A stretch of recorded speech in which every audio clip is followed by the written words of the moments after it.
Buen día a todos, ¿cómo les va? ¿Cómo andan? Varios de regreso, algunos por salir. Gracias Andrea, gracias chicos por este espacio. Eh, Ahí hoy vamos a ver, como decía Andrea, un poco continuidad del pasaje que habíamos estado viendo con la Bibi el domingo pasado, que tenía que ver el contexto de la creación, ¿no? Y Andrea me robó un pedacito ahí de una idea que tenía, que la podemos repetir, que era mirarnos, ¿sí? Porque Dios dice que nos ha hecho conforme a su imagen y a su semejanza. ¿Qué significará eso? ¿Sí? ¿Cómo es la imagen? Cada uno de nosotros tenía una imagen cuando tenía 2 años, cuando nació, cuando fue jovencito, cuando fue niño, cuando fue adolescente, cuando ha sido adulto, cuando está siendo abuelo. ¿Sí? La imagen en sí va cambiando. ¿De qué se tratará esto que Dios dice que nos ha hecho a su imagen y semejanza? Un poco vamos a ver qué es lo que Dios estaba trasladando con ese concepto. Eh, Vamos a ir un poco al pasaje que estábamos viendo. Hay Hemos estado viendo varias doctrinas hasta ahora, ¿sí? Que tienen un hilo. Empezamos por la que nos conduce, el valor de las escrituras, el valor de la palabra de Dios. Eh, Después estuvimos viendo quién es Dios, qué es Dios, cómo se presenta, cómo es su magnificencia. Estuvimos viendo con Erika cómo era su santidad, ¿sí? Lo que significa la presencia de Dios, su comportamiento, su anhelo. Luego con José, este muchacho amigo de Cristian que nos visitó, estuvimos viendo la soberanía de Dios, ¿sí? El poder para definir cosas, para hacer cosas, lo que está bajo su control, lo que nosotros perdemos de vista, que Dios está sosteniendo, que está manifestando, que está creando. Eh, con Vivi vimos la doctrina de la creación, ¿sí? Aquellos eventos que se fueron dando a partir de los cuales nuestro Dios Trino estaba creando, ¿sí? Y me acuerdo que una cosa María José me decía, la vacuidad, es una película de la historia sin fin, pero la Bibi decía de la nada, de la nada. Nosotros somos también, hemos recibido eso, al ser imagen de Dios, en crear, pero no creamos de la nada. Creamos a partir de elementos que se nos ponen a nuestra disposición, ¿sí? De una mente que nos ha dado, que es la que nos permite ir descifrando cosas. Eh, y hoy vamos a ver un poco eso, qué significa la imagen de Dios en el hombre. No va a haber PowerPoint, pero porque la idea es un poco esto, que vayamos viendo retrospectivamente y y hacia nuestro costado. ¿Qué nos rodea? ¿Sí? ¿Qué nos está rodeando hoy? Eh, Voy a ir leyendo para que no extenderme en el tiempo con comentarios míos, pero eh, conocer y reconocer que somos imagen de Dios nos ayuda también a definir nuestra identidad. ¿Sí? Hay una pregunta base que todo el mundo en algún momento de su vida se hace. ¿Quién soy? ¿Quién soy? ¿Qué es lo que me define? ¿Qué es lo que me está definiendo en este momento? ¿Qué es lo que quiero que me defina en unos años? ¿Cómo fue la trayectoria de mi vida que fue definiendo características? Eh, en los libros que estuve viendo dice, todos asignamos alguna clase de identidad a nosotros mismos y a los demás. Esto nos ayuda a encontrarle sentido a la vida. ¿Quién soy y quién eres? Son preguntas profundas y determinantes y la manera en que respondamos a estas preguntas también determina nuestra forma de actuar, de pensar, de reaccionar a todo y a todos a nuestro alrededor, sin importar dónde nos encontremos. Sin embargo, la mayoría de las veces, cuando se trata de identidad, nos equivocamos. ¿Qué querrá decir con esto? Lo vamos a ir viendo.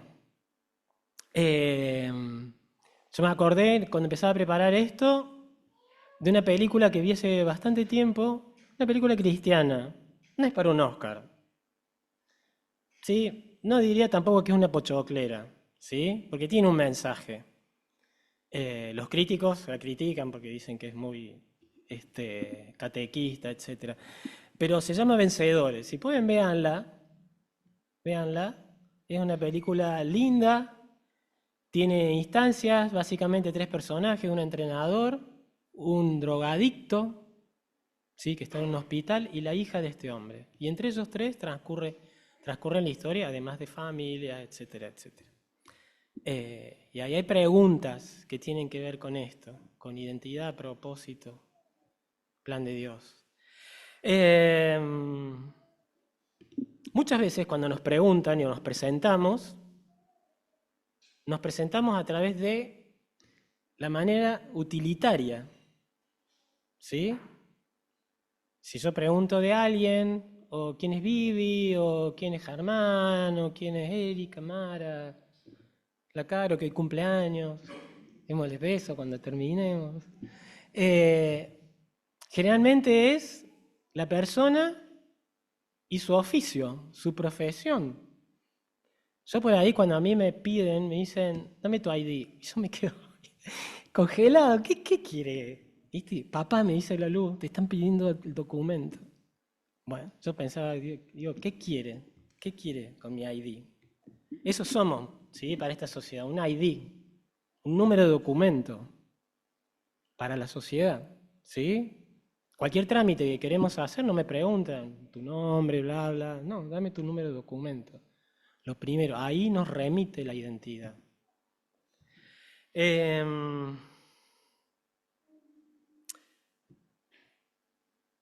Y muchas veces esas cosas que terminan siendo cuestiones materiales, Paul Tripp rescaté una frase que está ahí en el libro que me sacudió bastante, y dice, el éxito material como identidad, porque muchas veces presentamos, este es el dueño de tal empresa, este es el director de este. Dice, el éxito material como identidad es un amo cruel que nunca cumple con lo que promete. El error es una búsqueda de valía personal en el plano horizontal. Dice que nunca cumple lo que promete, siempre necesita más. Siempre necesitamos más desde ese plano, ¿no? Siempre, siempre. Entonces, me puse también a preguntar cómo se traducen estas palabras que usa la Biblia como imagen y semejanza. ¿De qué manera se traduce? No hay una traducción única.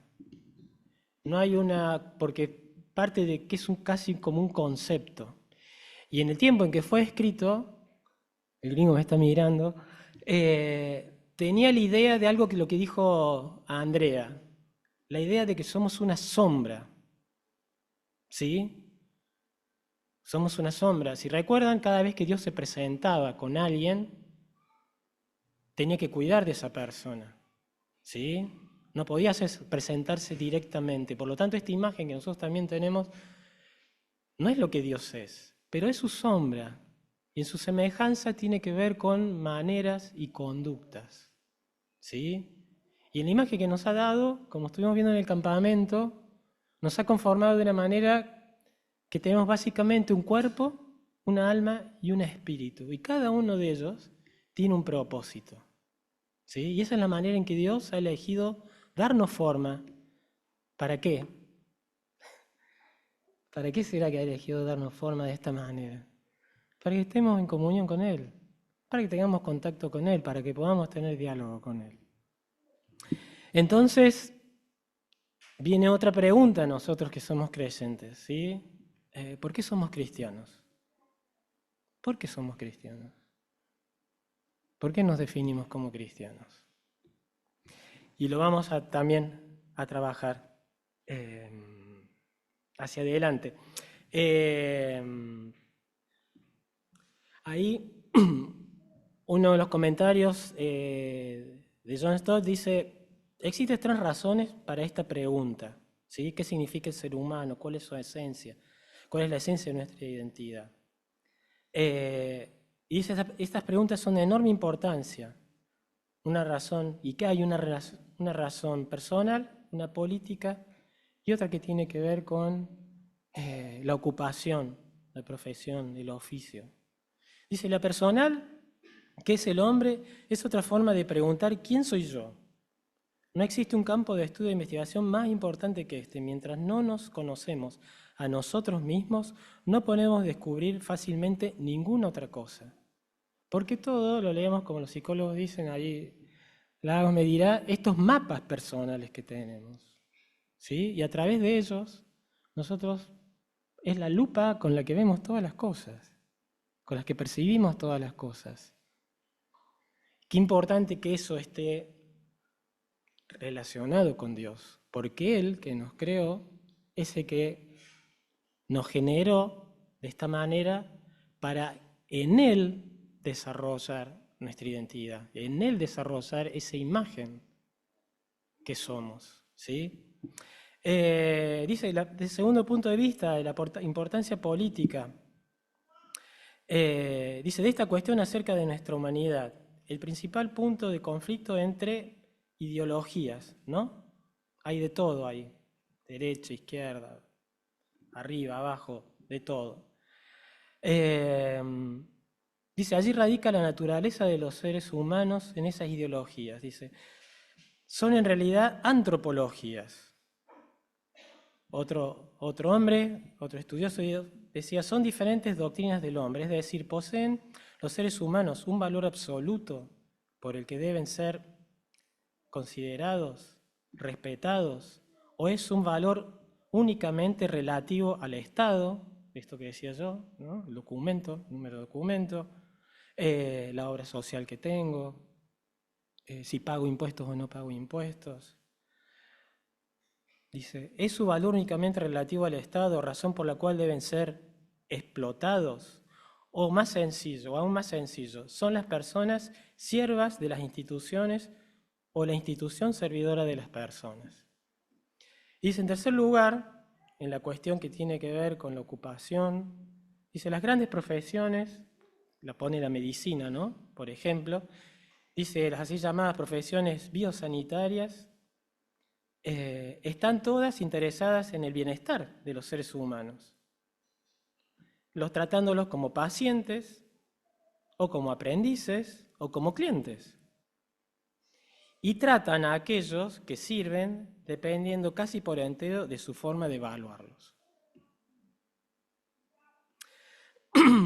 Por otro lado, tenemos corrientes, ¿no? Las humanistas, que hablan de que el desarrollo del hombre va a llegar en un momento a un estado de utopía, ¿sí? De control de todo. Cuando escribió esto seguramente todavía no estaban las guías presentes en nuestras vidas, que hoy hasta psicoanalizan, ¿sí? Pero pensando en eso, como que el hombre en su propio desarrollo podía llegar a esto. Por otro lado, están los otros, ¿no? Que dicen, bueno, la humanidad está perdida, vamos al exterminio, nos vamos a exterminar a nosotros mismos, y en el punto de equilibrio está el plan de Dios. Ese es el punto de equilibrio. ¿Por qué? Porque también no tienen en cuenta lo que nosotros llamamos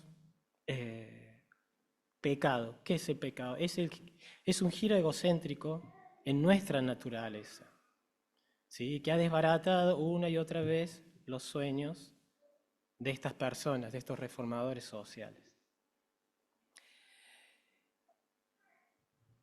Bien, el pasaje, ¿qué nos dice? Dice, hagamos al ser humano a nuestra imagen y semejanza. Si lo quieren buscar y releer, es el Génesis, donde estuvimos viendo capítulo 1, y estos pasajes son los versículos 26 y 27, que dice, hagamos al ser humano a nuestra imagen y semejanza, que tenga dominio sobre los peces del mar, sobre las aves del cielo, sobre los animales domésticos, sobre los animales salvajes y sobre todos los reptiles, que se arrastran por el suelo. Y Dios creó al ser humano a su imagen. Lo creó a imagen de Dios, hombre y mujer los creó. Y Paul Tripp dice, esta declaración como Dios es una declaración asombrosa. Hecho a su imagen es un anuncio muy profundo. Yo me voy a buscar los lentes que están ahí. Y dice, con estas palabras Dios designa el valor intrínseco de la persona. Este valor, algo muy importante, este valor que Dios nos da, que Dios nos da, dice, este valor nunca se gana, no es por mérito, no hay méritos de por medio. Este valor nunca se gana y nunca puede ser quitado a los ojos de Dios. Y nunca puede ser quitado. Gracias. Sí. Ser humano es tener dignidad y valor porque se es portador de la imagen misma de Dios. El valor de un ser humano no tiene que ver con la habilidad intelectual, deportiva, artística. No es un asunto de personalidad o talento. No se gana, se recibe por don de Dios. En la razón sucesiva, ¿sí?, de la creación en la Biblia, resulta claro que ¿qué es lo que distingue a los humanos de los animales? Y es la imagen divina. Es decir, un grupo ¿de qué? De cualidades humanas están en el ser humano que son únicas, ¿sí? Dentro de su creación. Hay cualidades que son propias del ser humano, las que Dios las puso allí. ¿Cuáles son? John Stott llama a esta parte la gloria. Paul Tripp la llama como dentro de la identidad, del grupo de identidad. ¿Por qué la gloria? Vamos a ver, dice. En primer lugar está nuestra capacidad de pensamiento racional, ¿sí? Esto es la mente que ha puesto en nosotros. Y los seres humanos son capaces de pensar, razonar, discutir, debatir. Además, tiene otra particularidad, que tenemos la posibilidad de abstraernos de nosotros mismos y vernos desde afuera. Dice, somos conscientes de nosotros mismos, es decir, tenemos la extraordinaria habilidad de hacer lo que estamos haciendo en este momento, cada uno de nosotros, que es salir de nosotros mismos para autoevaluarnos y hacernos preguntas acerca de nuestra identidad. Esto no es nuevo. David se preguntaba, ¿qué es el hombre? ¿Qué es el ser humano? ¿Por qué lo recordás y te preocupás por él? ¿Se acuerdan en ese salmo, Salmo 8? Job también, cuando está en sus dilemas, dice, ¿qué es el hombre que le das tanta importancia? ¿Por qué te preocupás por él? Job 7:17.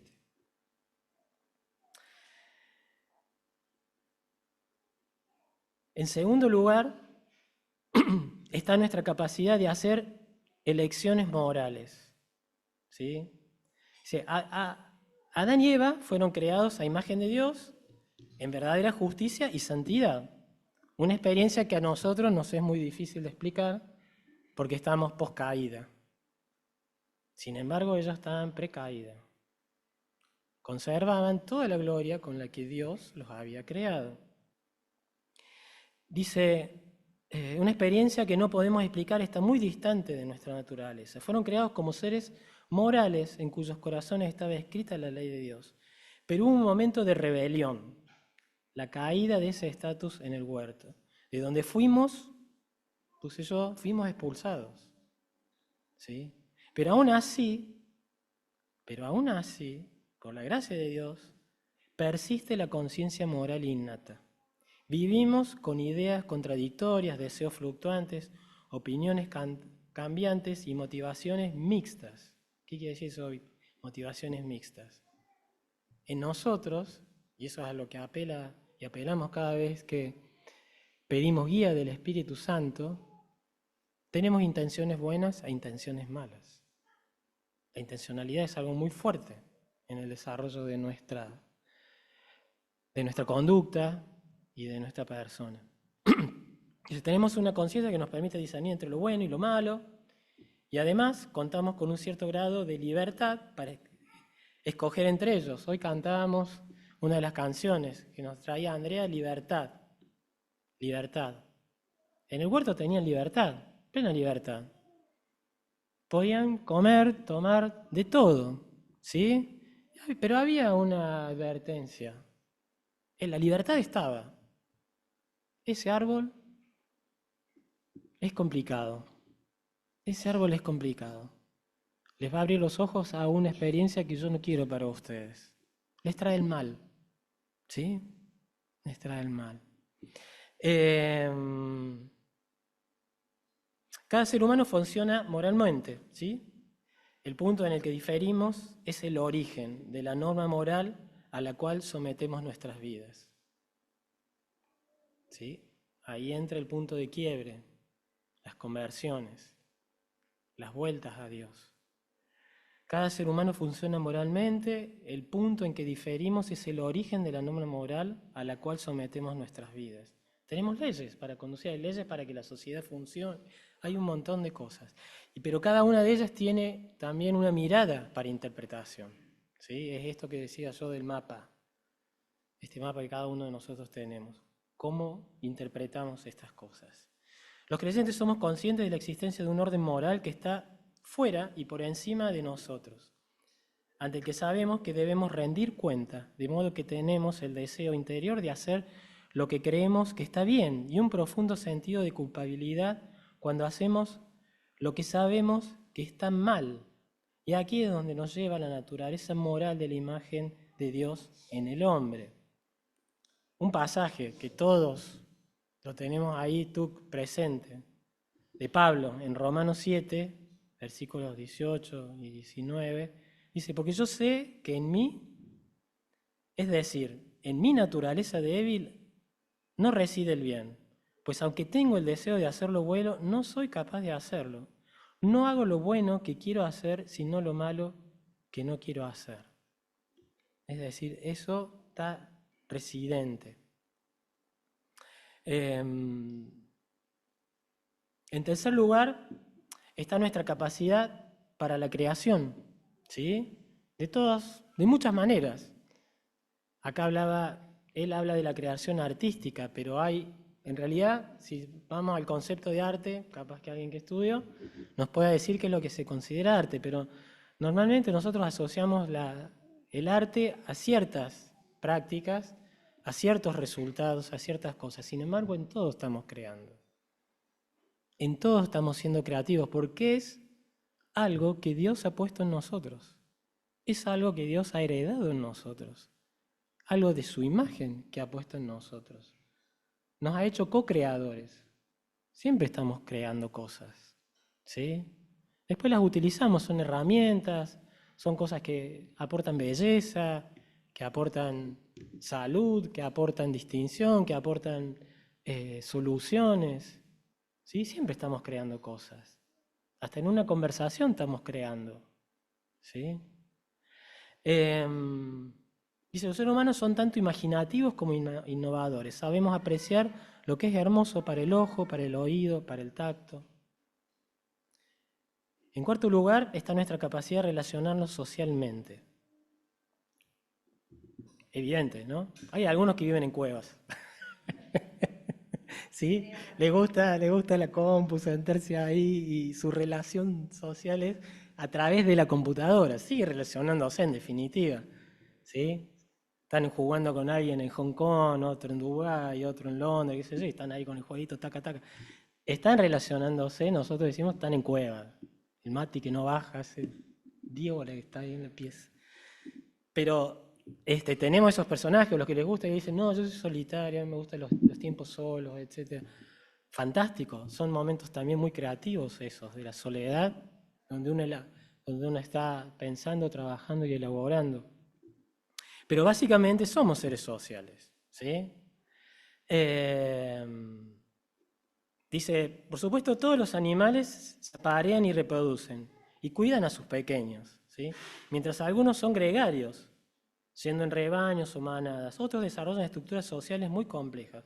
Por ejemplo, las abejas, las avispas, las hormigas. Hemos visto un montón de documentales, ¿no? Cómo son, cómo se organizan, qué roles tienen, jerarquías, de todo. Dice, pero los seres humanos tienen hambre de auténticas relaciones humanas. ¿Sí? Es una relación de otro tipo. ¿Y por qué? Porque Dios es un ser social por excelencia. ¿Por qué? Porque Dios es una comunidad. En sí mismo es una comunidad. ¿Por qué? Porque está el Padre, el Hijo y el Espíritu Santo. De base, de arranque.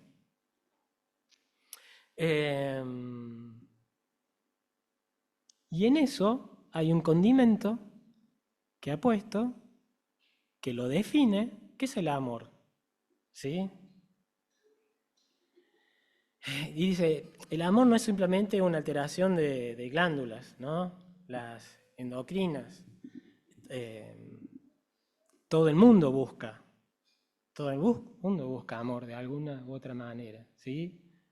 A través de reconocimientos, a través de afinidades, a través de un montón de experiencias. Siempre el amor está presente. Vivir es amar y sin amor el ser humano se desintegra y muere. Más aún, los cristianos saben que por el amor, que porque el amor es preeminente, es porque Dios es amor y en su ser más íntimo, de modo que cuando nos hizo a su imagen, nos dio la capacidad de amar y ser amados. De amar y ser amados. Muchos dicen, el amor es acción y es decisión. Y cuando hablamos de unidad, es que fuimos hechos para vivir voluntariamente en una relación dependiente. Nosotros creemos que esa relación es dependiente con Dios y con los demás, una relación horizontal y transversal, ¿no? Transversal. Y en eso sigue Dios impregnando imagen, sigue impregnando imagen. Algo que cantábamos recién, que leía en la poesía Andrea, dice, es que solo puedo reflejar la imagen que el Creador ha grabado en mí cuando amo a Dios sobre todo lo demás y a mi prójimo como a mí mismo.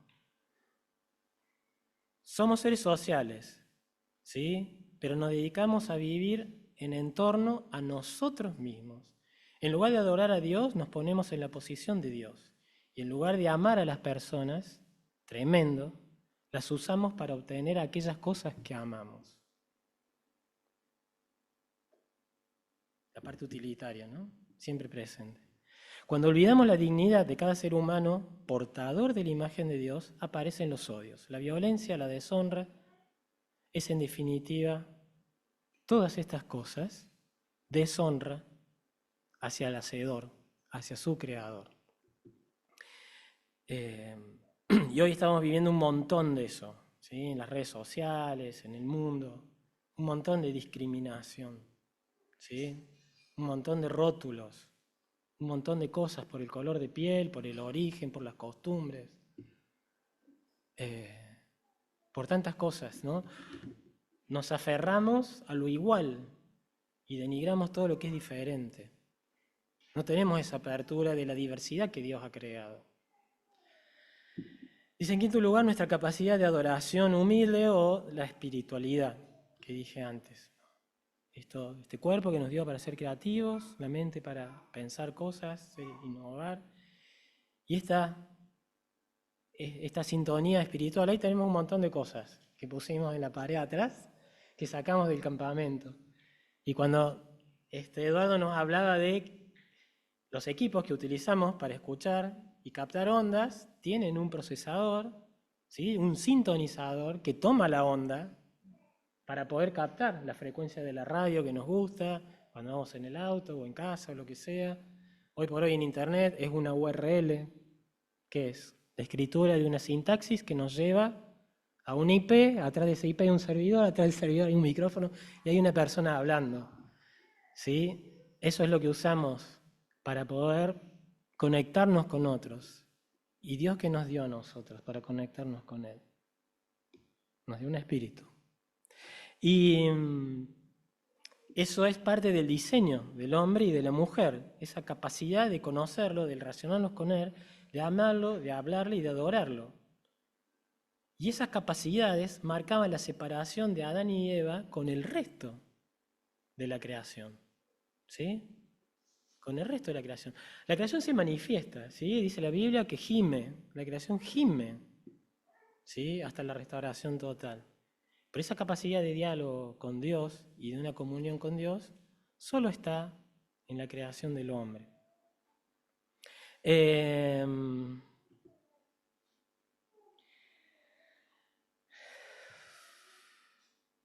Bien. La espiritualidad humana entonces es el eje central de los seres humanos, de la razón por la cual fuimos hechos y de lo que debería motivar nuestra manera de vivir. ¿Sí? Hay un pasaje en Hechos 17, 20-23, dice lo siguiente. ¿Se acuerdan cuando Jesús estaba orando, preparándose para ir a la cruz y oraba por nosotros?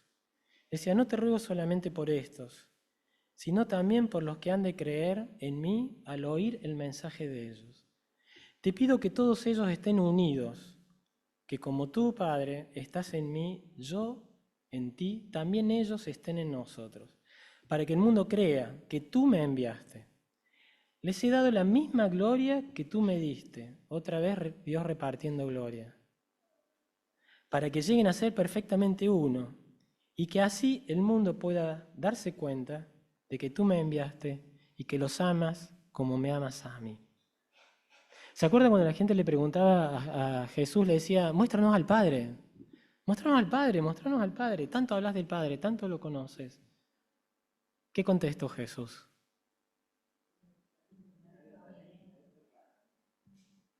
El que me ha visto a mí, ha visto al Padre. ¿Y qué más decía de él y del Padre? Dice, porque solo yo conozco al Padre como el Padre me conoce a mí. Porque solo yo conozco al Padre como el Padre me conoce a mí. Y me ha dado la potestad de revelarlo a quien yo quiera, decía Jesús. ¿Sí? Y me ha dado la potestad de revelarlo a quien yo quiera.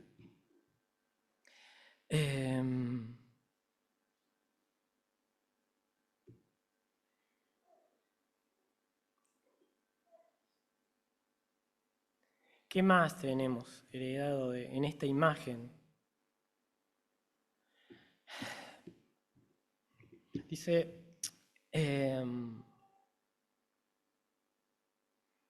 muchas veces, todos los que estaban en una búsqueda espiritual,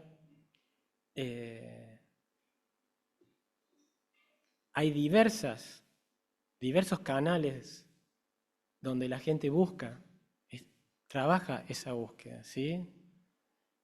En la contemplación, en la meditación, en ciertas rutinas, ¿sí? En ciertas tradiciones, etcétera, etcétera.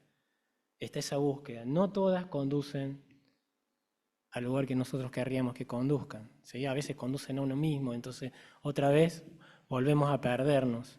Pero dice, las más hermosas y misteriosas capacidades humanas, el pensar, el escoger, el crear, el amar y el adorar, que nos separan de los animales, constituyen la imagen de Dios en nosotros. Nos fueron dadas para que podamos tener comunión con Dios y adorarlo por lo que Él es. Que tengamos esa capacidad de reconocer lo que es Dios.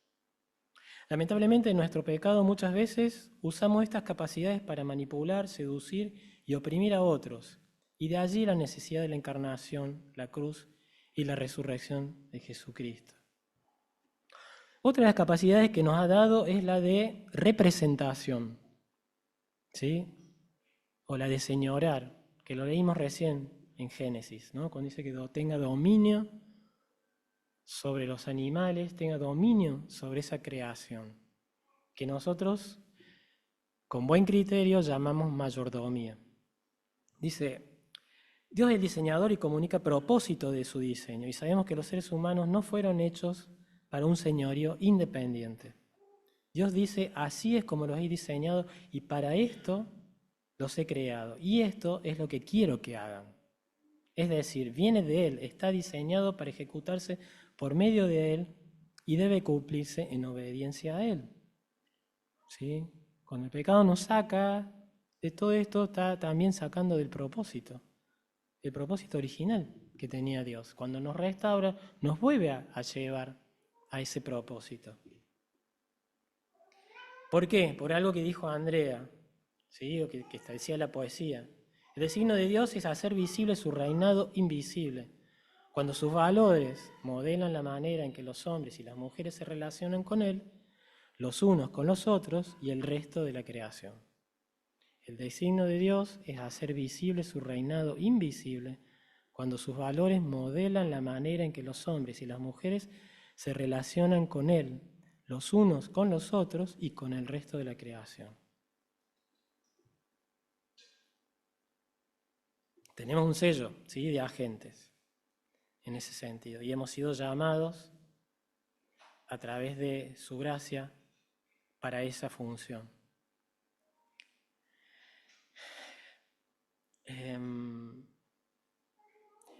¿Qué más tenemos? Habíamos hablado algo de aquello que era nuestra identidad, ¿no?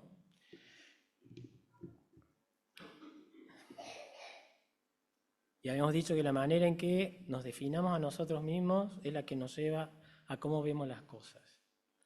En ese sentido,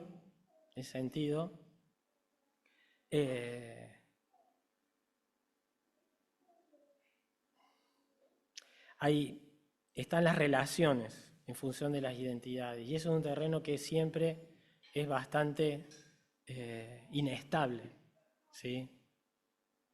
Cuando Dios dijo hagamos a la imagen, al hombre, a nuestra imagen, conforme a nuestra semejanza, significaba que ningún ser humano, sin importar quién sea, debería ser desvalorizado, profanado, vulnerado, oprimido, mortificado, abandonado, rechazado ni destituido, porque cada persona lleva la imagen del Creador. Y eso nos lleva a cada uno de nosotros como responsables de relaciones, ya sea que sea un empresario, ¿sí?, a considerar a mis empleados como lo que son y no como artefactos necesarios para llevar adelante una tarea. Si soy un empleado, a considerar a mis compañeros de trabajo no como gente que se interpone en mi camino, mi desarrollo, ¿sí?, sino como compañeros que están haciendo lo mismo que estoy haciendo yo. Si soy un político, no ver a los electores como un escalón para lograr más poder. Y si soy un líder de una iglesia, considerar a las personas que están bajo nuestro cuidado como medios para obtener protagonismo y éxito ministerial. Y podríamos seguir diciendo un montón de cosas, ¿sí?, como padres y madres en la relación con nuestros hijos, y no proyectar nuestras necesidades y nuestras realizaciones a través de ellos, sino darles la libertad para que ellos se realicen en función de lo que son sus propias búsquedas. En definitiva, hay muchas formas, ¿sí?, en las cuales podemos llegar a manipular, y no es la idea. No es para eso que nos dio mente ni propósito. La dignidad humana es algo sagrado. El valor de una persona no es algo que se alcance, ¿sí? Ya lo habíamos dicho, es algo que Dios nos dio.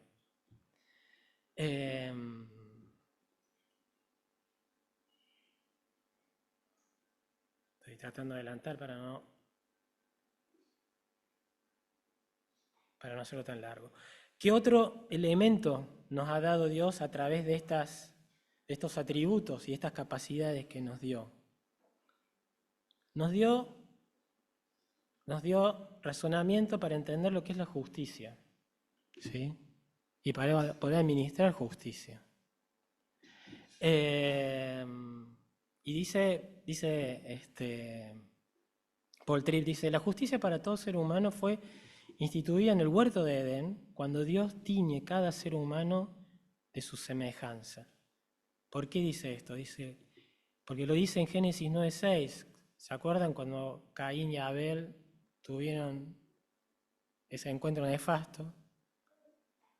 Y dice, el derrame de sangre del hombre, por el hombre su sangre será derramada, porque a imagen de Dios es hecho el hombre. El asesinato es la máxima injusticia por la cual las personas no son animales, sino portadores de la imagen de Dios mismo. Cualquier atentado contra la dignidad de un ser humano es un ataque contra Dios mismo. Mucho, fuerte lo que dice. Es muy fuerte lo que está reflexionando. Dice, la historia del Evangelio no es solo una historia de la gracia, sino también una historia de la justicia. En la cruz de Jesucristo, la gracia y la justicia de Dios se besan. En Miqueas 6:8 dice: oh hombre, Él te ha declarado lo que es bueno. ¿Y qué pide Jehová de ti? Solamente hacer justicia y amar misericordia y humillarte ante tu Dios. ¿Qué nos pide a nosotros? Justicia, misericordia y humildad.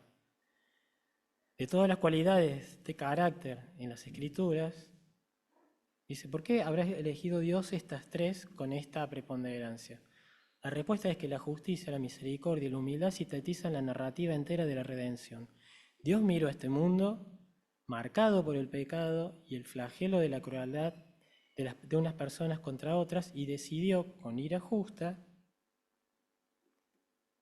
que ejecutaría su justicia y remediaría el mal causado por el pecado a los pecadores de su imagen, a los portadores de su imagen. Lo haría no desatando su ira sobre la humanidad, sino derramando su misericordia, a fin de que su misericordia no comprometiera su justicia. Tenía que haber un sustituto perfectamente justo, alguien que fuera el sacrificio perfectamente aceptable por el pecado. Así que Jesús se humilló y se hizo obediente hasta la muerte de cruz. El plan redentor de Dios plasmado en estas tres palabras, que son desafiantes, es su misión para nosotros, en el ya, entre el ya del pecado en el huerto del Edén y el todavía no de los nuevos cielos y la nueva tierra, es decir, lo que vivimos hoy cada uno en nuestra vida diaria. Y estamos llamados a ser embajadores, no solo de las misericordias salvadoras de Dios, sino también de su justicia, que endereza lo torcido y vence lo opresión. Él después sigue hablando de ejemplos que hoy estamos viendo, ¿sí? Que nosotros también tenemos. Y la verdad es que a él le era muy difícil ir a un púlpito y hablar de la discriminación racial. Estados Unidos tiene una grieta, no voy a decir milenaria porque no son milenios, pero de varios siglos, ¿sí? Tienen una grieta como la que nosotros hemos ido conformando acá, pero ellos tienen esa tremenda. Y que ha ido cambiando de colores. ¿Sí? Ha ido cambiando de colores. La fobia hoy pasa por un matiz tremendo, tremendo. ¿Sí? Y dice que cada vez que él trataba eso desde el púlpito, recibía muchísimo rechazo, comentarios y cuestiones. ¿Sí? Se hablaba del aborto, se hablaba del adulterio y qué sé yo, todo de acuerdo. Ahora cuando llega esto, que es un plano más personal, más cotidiano y más de comunicación diaria o de eventos diarios, recibía muchas cosas. Hoy lo podemos ver en otro ámbito, lo vemos en las redes sociales. Un comentario de alguien con una posición, al microsegundo tiene miles de rechazos. ¿Cómo es que le llaman, Flor? Los haters, eso, los haters. ¿No? Es tremendo lo que nos pasa. Tremendo. Cómo hemos perdido la esencia de la imagen de Dios en nuestras vidas y en nuestra cotidianeidad. ¿Qué más? El libro también nos lleva a un tema que entiendo que nosotros tenemos bastante trabajado y resuelto, pero se ve que ellos en su iglesia no, y es la mirada hacia la mujer, la participación de la mujer, el valor de la mujer. ¿Sí? ¿Se acuerdan cuando vimos Colosenses? Vimos varias cosas. Cómo estaban conformadas las familias romanas, en esa cultura romana, cómo eran considerados los niños, ¿se acuerdan cómo eran consideradas las mujeres, los esclavos? La familia en sí, que en muchas casas vivía la familia completa, varias generaciones convivían allí. Cómo eran los roles de cada una, ¿sí? Y cómo eran considerados cada uno. ¿Se acuerdan que habíamos dicho que los chicos prácticamente eran casi como esclavos, por ejemplo? ¿Sí? Y la participación de la mujer, ¿a qué quedaba relegada? ¿Sí? Al cuidado del hogar, al cuidado del chico, etcétera, etcétera. Bueno, Paul Tripp, año 2021, escribe algo parecido. ¿Sí? Dice, bueno, la mujer no es solamente para que cuide a los chicos en el hogar. ¿Cómo él descubre esto? A través de un retiro. Venían haciendo retiros en su iglesia, iban los líderes con sus esposas, tenían el desarrollo, las mujeres participaban en el desarrollo, pero después había una reunión de retrospectiva, decíamos, bueno, vamos a ver qué sacamos de conclusión de este retiro, qué sé yo, se juntaban solamente los hombres, las mujeres no podían participar. Entonces la mujer de él dice, che, ¿puedo contarte lo que vi, lo que charlamos nosotras, que vimos en la reunión, algunas cosas que ustedes han considerado y que han visto? Nosotros tenemos otra mirada y otra perspectiva. Y vemos esto, dice que con mucho amor, su esposa se lo decía, y eso a él le cambiaba la visión de muchas de las cosas que habían tratado y trabajado. Entonces decidieron llamarlas a las mujeres a que participaran de ese concilio, de esa reunión de cierre. Y encontraron aportes tremendos. Y a partir de ahí ya se creó una rutina de que cuando tenían este tipo de encuentros, las mujeres eran convocadas y eran tratadas. Él sigue teniendo una perspectiva muy, muy particular, donde dice, dentro de los roles, yo entiendo que la Biblia claramente habla que las mujeres no pueden ser líderes de las iglesias. Voltaire plantea esto. Pero es sumamente importante que la mujer sea parte de la enseñanza de la iglesia. Bueno, nosotros en la escuela dominical tenemos prácticamente todas maestras, ¿sí? Todas mujeres que son sumamente capaces, que enseñan con muchísima idoneidad y respeto la Biblia. Es más, dice él, esto deberíamos enseñárselo a nuestros niños, para que cuando ellos sean grandes valoren a la mujer y valoren la participación de la mujer en la iglesia. Bueno, nosotros lo venimos haciendo desde todos los tiempos, ¿sí? O sea, nuestros niños, como las escuelas públicas, son instruidos muchas veces, y la mayoría de las veces, diría yo, por las mujeres. Es más, él habla de varias mujeres en su congregación que estudian teología, que son teólogas, y lideran organizaciones por fuera de la iglesia, inclusive gubernamentales, y que ese aporte desde ese conocimiento en esos vínculos es tremendo. Entonces le ha pedido que por favor lo hagan dentro de la iglesia, que traigan ese aporte hacia la iglesia. ¿Por qué? De nuevo, porque la creación y esa imagen fue en hombre y mujer. En hombre y mujer. ¿Sí? Si el hombre salió del polvo y la mujer de la carne, que venía del polvo, tenemos un mismo origen y tenemos un mismo propósito y un mismo destino, ¿no? Es básico, ¿sí? Es básico. ¿Qué más? Voy a leer algo de lo que él dice. Dice, una mujer, y acá habla por ejemplo de las solteras, dice, una mujer que no se ha casado o que ha seguido una carrera profesional no debería ser juzgada. Las mujeres casadas no deben ser consideradas como accesorios de sus esposos, sino como miembros que aportan al cuerpo de Cristo, que simplemente son además personas casadas. Las mujeres no viven su experiencia dentro del cuerpo de Cristo del mismo modo que los hombres. Las mujeres ven cosas que los hombres no ven. Las mujeres comunican la verdad de manera diferente a los hombres. Un cuerpo de Cristo es más saludable cuando las mujeres son estimadas y sus dones altamente apreciados, no solo en el hogar, sino también en la iglesia. La iglesia necesita mujeres teólogos altamente preparadas. La iglesia necesita apoyar a las mujeres dotadas para la comunicación del Evangelio. En lo que respecta al mensaje del Evangelio, necesitamos incentivar que más mujeres escriban. Hacer menos que esto constituye una falla en el trato a las mujeres con la honra que les fue impartida en la creación. Bueno, y sigue diciendo, ¿no? Y da los ejemplos de Rahab, Débora, Ruth, Ana, Esther, María, Elizabeth, María Magdalena, Febe, Dorcas, tantas que nosotros hemos conocido, ¿sí? Priscila, etcétera, etcétera. ¿Qué más? El respeto.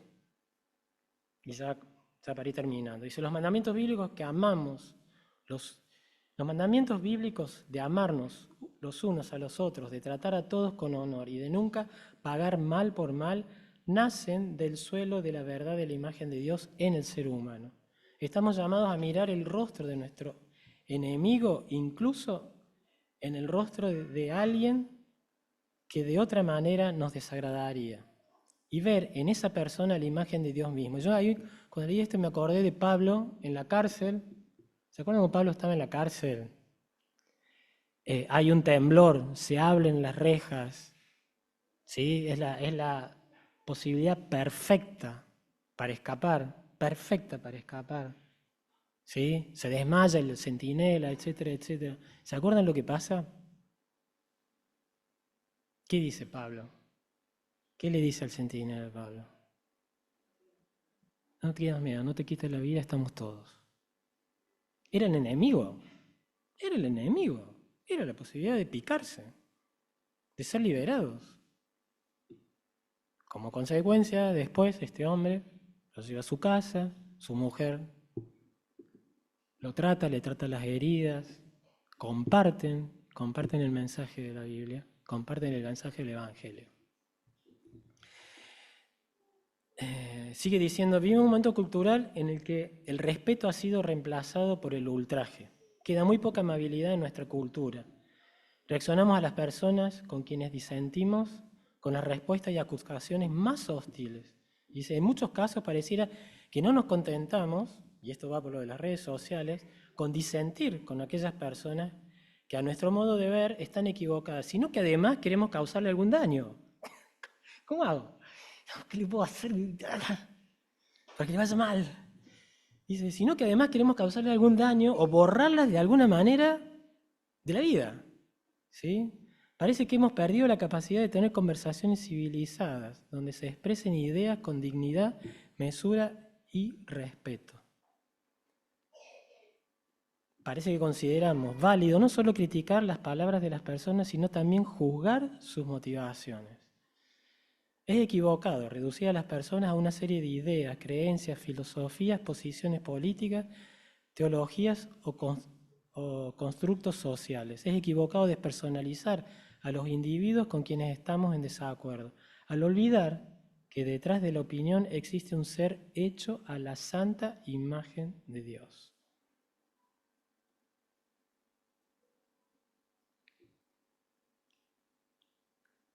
Dice, nunca estamos obligados a elegir entre la teología y el amor, estamos llamados a hablar la verdad en amor.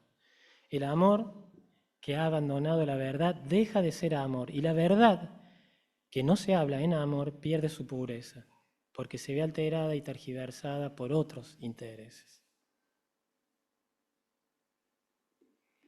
Bueno, y en definitiva todo esto nos lleva a la persona que mejor representó la imagen de Dios.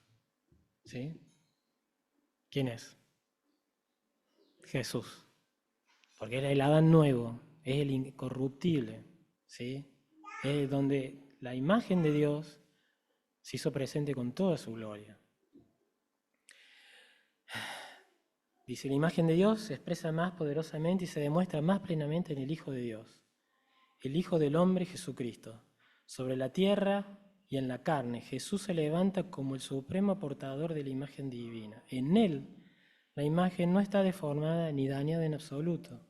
En Él vemos la imagen de Dios perfectamente expresada en cada decisión, en cada palabra, en cada pensamiento, en cada deseo, en cada aspecto de su carácter. Todo justo e inmaculado. Esta es una verdad extraordinaria, esencial y transformadora que vale la pena admirar. Dice, leer los evangelios debería llenarnos de emoción. Cuando vemos y oímos en Jesús, en ellos, a Jesús, porque en Jesús vemos lo que nosotros, por la gracia, seremos algún día. Tremendo. Repito, leer los evangelios debería llenarnos de emoción cuando vemos y oímos en ellos a Jesús, porque en Jesús vemos lo que nosotros, por la gracia, seremos algún día. El carácter mismo de la vida de Jesús es una profecía de lo que Dios nos tiene reservado como sus hijos. Llegará un día en el que no solo estaremos con Él para siempre, sino que seremos hechos como Él, con la imagen de Dios completamente restaurada. ¿Sí? ¿Se acuerdan cuando Pablo habla de que vemos en sombras, pero un día vamos a ver en claridad. Hoy vemos como un espejo. El espejo en esa época era un metal pulido, por lo tanto tenía muchísima distorsión. No existía el espejo como hoy lo conocemos. Era un material pulido. Entonces por eso decía, vemos como en sombras. ¿Sí? Somos hoy sombras de lo que Dios es. Y dice, llegará el día en el que no solo estaremos con Él para siempre, sino que seremos hechos como Él, con la imagen de Dios completamente restaurada, viviendo para siempre nosotros en una expresión perfecta. No sabemos cómo va a ser, ¿no? Porque Jesús dice que Dios es espíritu, por lo tanto, por eso nos da el espíritu para que podamos comunicarnos con Él, y no sabemos cómo va a ser esa imagen. Creo que tampoco deberíamos preocuparnos, ¿sí? Porque sabemos todo lo que hay en ella, sino entregarnos a que Dios haga en nosotros la imagen que Él quiera, que Él hizo, que Él quiso.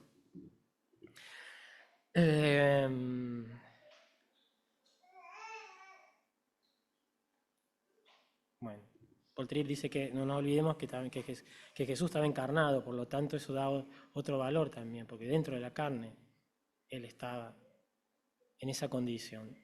Dice, a través de la vida, la muerte y la resurrección de Jesús, el supremo portador de la imagen divina, Dios empieza el proceso de restaurar su imagen en todos aquellos que creen. La obra de Jesús a nuestro favor es una promesa y una garantía de que un día la imagen de Dios en nosotros será restaurada plenamente. Vendrá el día en que por la gracia de Dios seremos más... Me chocó esto. Vendrá el día, me impactó por decirlo, vendrá el día en que por la gracia de Dios seremos más plenamente humanos de lo que hemos sido jamás. ¿Sí? De ese humano que Dios creó en el Edén. Y para terminar, un pasaje o una reflexión. El valor dice, Stott, dice, el valor de un regalo de amor se calcula tanto por lo que le cuesta al que lo da como por el grado de merecimiento del que lo recibe. Lo leo de nuevo. El valor de un regalo de amor se calcula tanto por lo que le cuesta al que lo da como por el grado de merecimiento del que lo recibe. Dios, dando a su Hijo, se dio a sí mismo por sus enemigos. Él lo dio todo por quienes no merecían nada de Él. Y esa es la prueba que Dios nos da de su amor para con nosotros. De modo que lo que hemos recibido por la muerte expiatoria de Cristo no es una solución al problema del dolor, simplemente, sino una evidencia sólida y segura tanto del amor de Dios como de su justicia, a la luz de lo cual nosotros tenemos que aprender a vivir, a amar, a servir, a sufrir y a morir.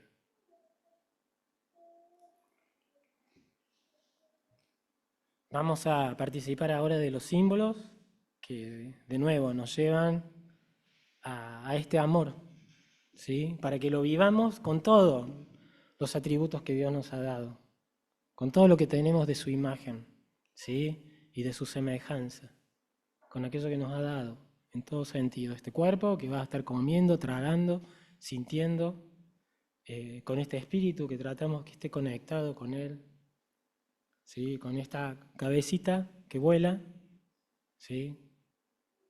Y que necesitamos hacer foco en Cristo, ¿sí? Porque a Él vamos, a Él vamos.